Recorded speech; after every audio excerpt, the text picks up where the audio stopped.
Hello friends, welcome to my channel. ഇന്ന് ഈ tear skirt എങ്ങനെയാണ് സ്റ്റിച്ച് ചെയ്യുന്നതെന്ന് നോക്കാം.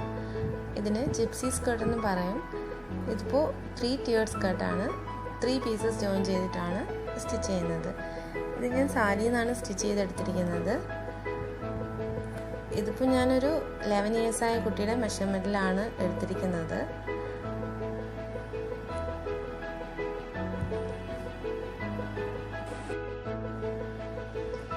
ഇവിടെ 30 ഇഞ്ചസ് ആണ് വേസ്റ്റ് ലെങ്ത്. അപ്പോൾ അതിന് കൂടി 5 ഇഞ്ചസ് കൂടി ലൂസിന് വേണ്ടിയിട്ട് ആഡ് ചെയ്യുന്നുണ്ട്.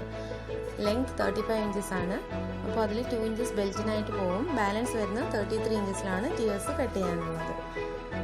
3 ടിയേഴ്സാണ് ഞാനിവിടെ കട്ട് ചെയ്യുന്നത്. അപ്പോൾ ഓരോ ടിയറിൻ്റെയും ലെങ്ത് കാൽക്കുലേറ്റ് ചെയ്യാം. അതിന് വേണ്ടിയിട്ട് total length divided by number of tiers, 33 divided by 3 ചെയ്യുമ്പോൾ 11 ഇഞ്ചസ് ഉണ്ടാവും. അപ്പോൾ 11 ഇഞ്ചസാണ് ഓരോ ടിയറിൻ്റെയും ലെങ്ത് വരുന്നത്. അപ്പോൾ അതിലേക്ക് മുകളിൽ ഒരു 1/2 ഇഞ്ച്, താഴെ ഒരു 1/2 ഇഞ്ച്, അങ്ങനെ ടിയേഴ്സ് തമ്മിൽ ജോയിൻ ചെയ്യുന്നതിന് വേണ്ടിയിട്ട് 1 ഇഞ്ച് സീം അലവൻസും കൂടി കൊടുത്തിട്ട് 12 ഇഞ്ചസിലാണ് ഓരോ ടിയറും മാർക്ക് ചെയ്ത് കട്ട് ചെയ്യേണ്ടത്. പിന്നെ ലാസ്റ്റിലത്തെ ടിയറിന്, അതായത് ബോട്ടം ടിയറിൽ താഴത്തെ എൻഡ് ഫോൾഡ് ചെയ്ത് സ്റ്റിച്ച് ചെയ്യണം. അപ്പോൾ അതിന് വേണ്ടിയിട്ട് 1 ഇഞ്ച് കൂടി എക്സ്ട്രാ കൊടുത്തിട്ട് 13 ഇഞ്ചസിലാണ് കട്ട് ചെയ്യുന്നത്. ഇതാണ് ഞാനത് ഇങ്ങനെയൊന്ന് മാർക്ക് ചെയ്ത് കാണിച്ചിരിക്കുകയാണ്. ഇനി വിഡ്ത്ത് പറയാം. വിഡ്ത്ത് ഞാൻ മുകളിലത്തെ ടിയറിന്, അതായത് ഫസ്റ്റ് ടിയറിന് 60 ഇഞ്ചസ് എടുക്കുന്നു.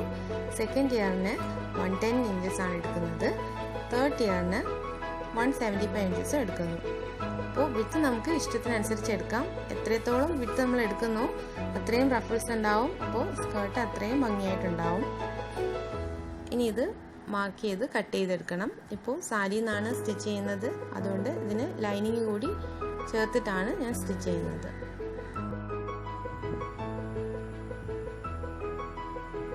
ഇങ്ങനെയാണ് 3 ടിയേഴ്സും കട്ട് ചെയ്യേണ്ടത്.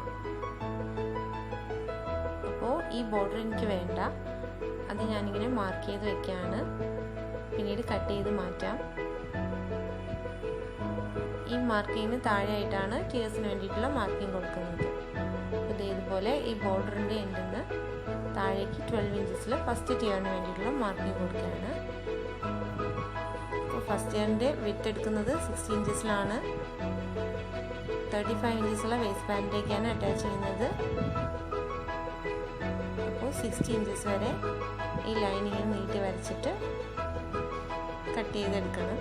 അതുപോലെ 3 ടിയേഴ്സും മാർക്ക് ചെയ്ത് കട്ട് ചെയ്യണം. അപ്പോൾ താഴത്തെ എൻഡിലും ബോർഡർ എനിക്ക് വേണ്ട, അത് ഞാനിപ്പോൾ കട്ട് ചെയ്യുന്നില്ല. ഫോൾഡ് ചെയ്ത് സ്റ്റിച്ച് ചെയ്യേണ്ട ടൈമിൽ കട്ട് ചെയ്ത് മാറ്റാം. അപ്പോൾ ഞാൻ 3 ടിയേഴ്സും കട്ട് ചെയ്തെടുത്തിട്ടുണ്ട്. ഇനി ഇവിടെ റഫിൾസ് ഉണ്ടാക്കിയെടുക്കാനായിട്ട് 1/2 ഇഞ്ച് വിട്ടിട്ട് ഒരു ലൂസ് സ്റ്റിച്ച് കൊടുക്കുകയാണ്. അപ്പോൾ ഞാൻ സ്റ്റിച്ച് ചെയ്തിട്ടുണ്ട്. എൻഡിലായിട്ട് 2 നൂലുകൾ ഉണ്ടാവും. അതിലൊന്നിൽ ജസ്റ്റ് ഇങ്ങനെ വലിച്ചു കൊടുത്താൽ റഫിൾസ് ആയിട്ട് വരും. അപ്പോൾ റഫിൾസ് ആക്കി എടുക്കുന്ന ടൈമിൽ നൂല് പൊട്ടിപ്പോവാതിരിക്കാൻ ശ്രദ്ധിക്കണം. ഇപ്പോൾ ഞാൻ 3 ടിയേഴ്സിലും റഫിൾസ് ആക്കി എടുത്തിട്ടുണ്ട്. ഫസ്റ്റ് ടിയർ അറ്റാച്ച് ചെയ്യുന്നത് 35 ഇഞ്ചസുള്ള വേസ്റ്റ് ബാൻഡിലേക്കാണ്. അപ്പോൾ അതിലേക്ക് 2 ഇഞ്ചസ് ഞാൻ സീം അലവൻസും കൂടി കൊടുത്തിട്ട് 37 ഇഞ്ചസിലാണ് ഫസ്റ്റ് ടിയറിൻ്റെ റഫിൾസ് ആക്കി എടുക്കുന്നത്. സെക്കൻഡ് ടിയർ അറ്റാച്ച് ചെയ്യുന്നത് 60 ഇഞ്ചസിലേക്കാണ്.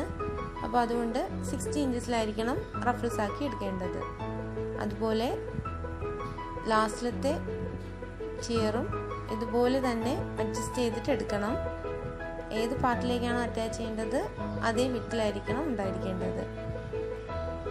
ഇനി റൈറ്റ് സൈഡ്സ് ചേർത്ത് വെച്ചിട്ട് ഇതുപോലെ സ്റ്റിച്ച് ചെയ്തെടുക്കണം. അപ്പോൾ ഞാൻ 3 ടിയേഴ്സും ജോയിൻ ചെയ്തെടുത്തിട്ടുണ്ട്. ഇനി ഇതിങ്ങനെ റോങ് സൈഡ് പുറത്ത് വരുന്ന രീതിയിൽ ഒന്ന് മറിച്ചിടുകയാണ്. ലാസ്റ്റ് ടിയറിന് 13 ഇഞ്ചസാണ് ലെങ്ത് വേണ്ടത്. അത് കഴിഞ്ഞിട്ട് ബാക്കിയുള്ള പാർട്ട് ഞാനിങ്ങനെ കട്ട് ചെയ്ത് മാറ്റുകയാണ്. ഇനി റോങ് സൈഡിലേക്ക് ഡബിൾ ഫോൾഡ് ചെയ്ത് സ്റ്റിച്ച് ചെയ്യണം.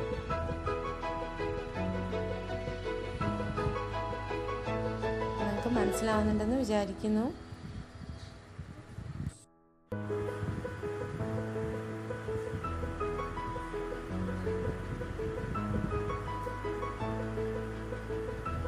അപ്പം ഞാൻ ദേ താഴത്തെ എൻഡ് സ്റ്റിച്ച് ചെയ്തിട്ടുണ്ട്. ഇനി റൈറ്റ് സൈഡ്സിൽ തന്നെ ചേർത്ത് വെച്ചിട്ട് ഈ സൈഡ് കൂടി ഇങ്ങനെ സ്റ്റിച്ച് ചെയ്ത് ക്ലോസ് ചെയ്യണം. അപ്പോൾ സ്കേർട്ടിൻ്റെ മെയിൻ പാർട്ട് റെഡിയാവും. പിന്നെ ലൈനിങ് കൂടി അറ്റാച്ച് ചെയ്യണം. ഇപ്പോൾ കോട്ടൺ സ്കേർട്ട് ആണെന്നുണ്ടെങ്കിൽ ലൈനിങ്ങിൻ്റെ ആവശ്യമില്ല. 1 ഇഞ്ച് വിട്ടിട്ട് ഇതുപോലെ സ്റ്റിച്ച് ചെയ്യണം. ഇവിടെ വേസ്റ്റ് മെഷർമെൻറ്റ് എത്രയാണോ divided by 4 + 1 inch seam allowance അങ്ങനെയാണ് എടുക്കുന്നത്. 4 ഫോൾഡ് ചെയ്തിട്ടിരിക്കുന്ന ഫാബ്രിക്കാണ്. ഫോൾഡ് ചെയ്തിരിക്കുന്ന എൻഡിനായിട്ട് 9.75 ഇഞ്ചസിലാണ് ഞാൻ മാർക്ക് ചെയ്യുന്നത്. അതായത് 35 ഇഞ്ചസ് ആണ് എനിക്ക് വേസ്റ്റ് വേണ്ടത്. ഡിവൈഡഡ് ബൈ 4 ചെയ്യുമ്പോൾ 8.75 ഇഞ്ചസ് ആവും. അതിൻ്റെ കൂടി 1 ഇഞ്ച് കൂടി ചേർത്തിട്ടാണ് 9.75 മാർക്ക് ചെയ്തത്. ഇനി താഴത്തെ ഈ കോർണറിലേക്ക് ഇതുപോലെ മാർക്ക് ചെയ്യാണ്.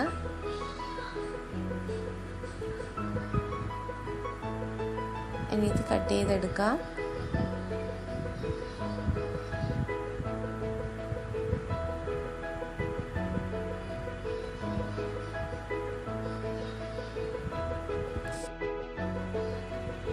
ഞാൻ ഇത് കട്ട് ചെയ്തെടുത്തിട്ടുണ്ട്. 2 സൈഡ്സും സ്റ്റിച്ച് ചെയ്ത് ജോയിൻ ചെയ്തിട്ടുണ്ട്. ഇനി ഈ ലൈനിങ് ഫാബ്രിക് ഒന്ന് മറിച്ചിടുകയാണ്. സ്റ്റിച്ച് ഉള്ളിലേക്ക് പോകുന്ന രീതിയിൽ മറിച്ചിടുന്നു. ഇനി ഇതിലേക്ക് സ്കേർട്ട് എങ്ങനെയാണ് ജോയിൻ ചെയ്തതെന്ന് നോക്കാം. അതിനായിട്ട് ഇതുപോലെ സ്കേർട്ടിൻ്റെ നല്ല വശം പുറത്ത് കാണുന്ന രീതിയിൽ എങ്ങനെ നിവർത്തിയിടാം.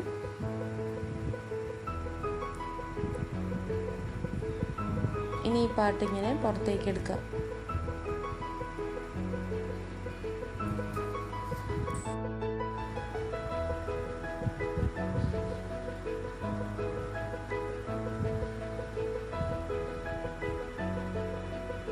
ഇനി ഇങ്ങനെ ചേർത്ത് പിടിച്ചിട്ട് സ്റ്റിച്ച് ചെയ്തെടുക്കാം. ഞാൻ ഇത് സ്റ്റിച്ച് ചെയ്തിട്ടുണ്ട്. ബിഗിനേഴ്സൊക്കെ ആണെന്നുണ്ടെങ്കിൽ പിൻസ് യൂസ് ചെയ്തൊന്ന് സെറ്റ് ചെയ്തതിന് ശേഷം സ്റ്റിച്ച് ചെയ്താലും മതി. വേസ്റ്റ് ബാൻഡ് ഞാൻ റെഡിയാക്കി വെച്ചിട്ടുണ്ട്. ലൈനിങ് ഫാബ്രിക്കുമായിട്ട് ഒന്ന് സ്റ്റിച്ച് ചെയ്ത് ജോയിൻ ചെയ്തിട്ടുണ്ട്. ഇവിടെ ലെങ്ത് എനിക്ക് 2 ഇഞ്ചസ് ആണ് വേണ്ടത്. ഫോൾഡ് ചെയ്തിട്ട് ഇലാസ്റ്റിക് ഇൻസേർട്ട് ചെയ്യണം. അപ്പോൾ അതിന് വേണ്ടിയിട്ട് സീം അലവൻസ് എല്ലാം ചേർത്തിട്ട് 5 ഇഞ്ചസിലാണ് ഞാൻ ലെങ്ത് എടുത്തിരിക്കുന്നത്. വിഡ്ത്ത് 35 ഇഞ്ചസ് ആണ്. അതിൻ്റെ കൂടെ ഇതുപോലെ 2 ഇഞ്ചസ് കൂടെ എക്സ്ട്രാ ആഡ് ചെയ്തിട്ട് 37 ഇഞ്ചസിലാണ് വിഡ്ത്ത് എടുത്തിരിക്കുന്നത്. ഇനി റൈറ്റ് സൈഡ്സ് ചേർത്ത് വെച്ചിട്ട് ഇതുപോലെ 1 ഇഞ്ച് സീം അലവൻസ് വിട്ട് സ്റ്റിച്ച് ചെയ്ത് ജോയിൻ ചെയ്യണം. അപ്പോൾ ഞാൻ ദേ ജോയിൻ ചെയ്ത് റെഡിയാക്കിയിട്ടുണ്ട്. ഇപ്പോൾ 35 ഇഞ്ചസ് ആയിരിക്കും ഇതിൻ്റെ വിഡ്ത്ത് ഉള്ളത്. ഇനി ഇത് സ്കേർട്ട് പാർട്ടിലേക്ക് എങ്ങനെ അറ്റാച്ച് ചെയ്യുന്നതെന്ന് നോക്കാം. ഇതുപോലെ ഇങ്ങനെ അകത്തേക്ക് ഇൻസേർട്ട് ചെയ്ത് കൊടുക്കാം. എന്നിട്ട് ഈ എൻഡ്സ് ചേർത്ത് പിടിച്ചിട്ട് സ്റ്റിച്ച് ചെയ്ത് കൊടുക്കണം.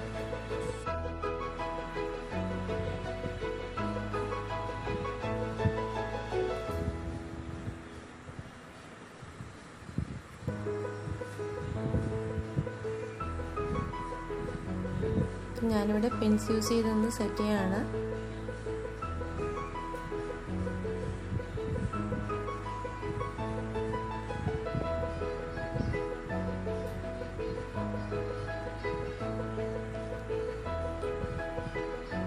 അപ്പം ഞാൻ ഇത് സ്റ്റിച്ച് ചെയ്തെടുത്തിട്ടുണ്ട്. ഇനി ഇതിങ്ങനെ പുറത്തേക്ക് എടുക്കാം. ഒരു ചെറിയ ഫോൾഡ് കൊടുത്തിട്ട് ഇതുപോലെ ഇങ്ങനെ സ്കേർട്ടിൻ്റെ പുറത്തേക്ക് വെച്ച് സ്റ്റിച്ച് ചെയ്യണം. ഇതിനകത്തേക്കാണ് ഇലാസ്റ്റിക് ഇൻസേർട്ട് ചെയ്യുന്നത്. അപ്പോൾ അതിന് വേണ്ടിയിട്ട് 2 ഇഞ്ചസ് ഗ്യാപ്പ് വിട്ടിട്ട് വേണം സ്റ്റിച്ച് ചെയ്യാനായിട്ട്. ഇവിടെ ഞാൻ പിൻസ് യൂസ് ചെയ്തൊന്ന് സെറ്റ് ചെയ്യാണ്. ഈസി ആയിട്ട് സ്റ്റിച്ച് ചെയ്യാൻ പറ്റും.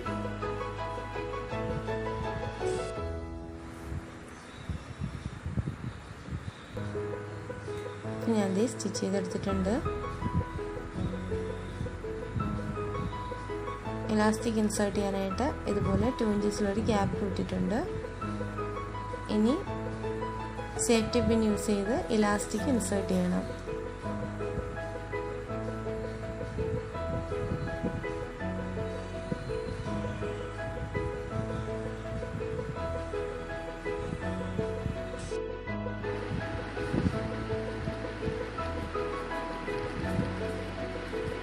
ഇനി ഈ എൻഡ്സ് ഇങ്ങനെ ചേർത്ത് വെച്ചിട്ട് സ്റ്റിച്ച് ചെയ്യണം.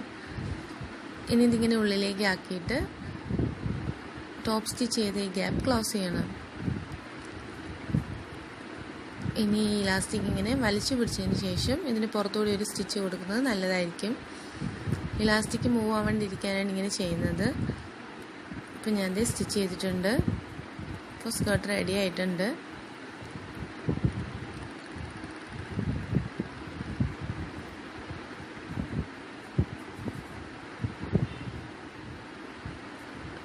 വീഡിയോ ഇഷ്ടമാണെന്നുണ്ടെങ്കിൽ ലൈക്ക് ചെയ്യുക, ഷെയർ ചെയ്യുക, സബ്സ്ക്രൈബ് ചെയ്യുക. Thank you.